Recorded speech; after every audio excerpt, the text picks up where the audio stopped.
Glad to have you with me. Today is a great day for learning.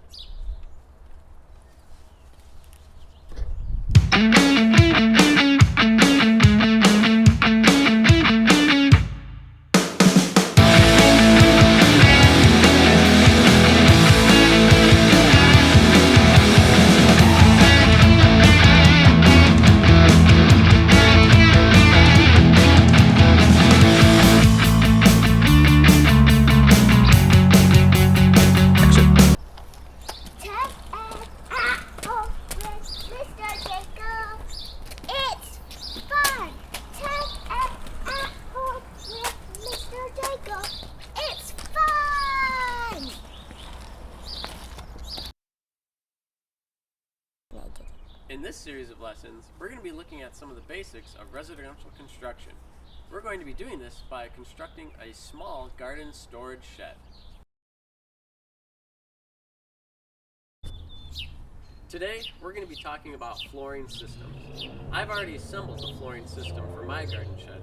I flipped it over so that we'll be able to see it a little bit better.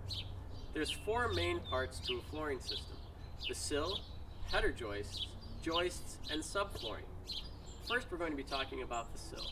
The sill is part of the concrete foundation usually in residential homes, and it is what the header joists and joists sit on top of. On top of the sill is where header joists are placed. Header joists are what the joists attach to, and are typically attached with the help of a joist hanger. For our garden shed, these long pieces are our header joists. There's a lot of different material that joists and header joists can be made from. For our garden shed, since it's quite small, we're going to be using 2x6s. You want to be sure that starting off that your frame is square. And you can do that by measuring from corner to corner. What you do is you go corner to corner, and the measurement should be the same. I did that already, and my measurement was 76 inches on both ways, so I know that it's going to be square for me. Joists are typically spaced 16 inches apart on center. What on center means is that you measure from the center of one to the next. And that's going to be the same whether you're working with joists or with studs. Now, it's not always 16 inches on center, but that's most typical in construction. Subflooring gets attached directly to the joists. Subflooring comes in many different kinds of materials. I'm using OSB, which stands for Oriented Strand Board.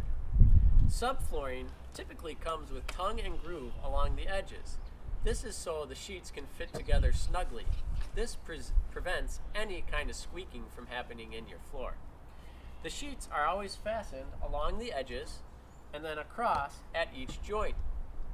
So most sheets typically come with markings on them at 16 inches on center. This is very useful in making sure your fastener is attached directly into the joists and you do not miss. Well, that's all for this lesson. Our next lesson will be looking at wall framing. You've been watching Tech Ed at Home with Mr. Jekyll. Thanks for watching. Bye.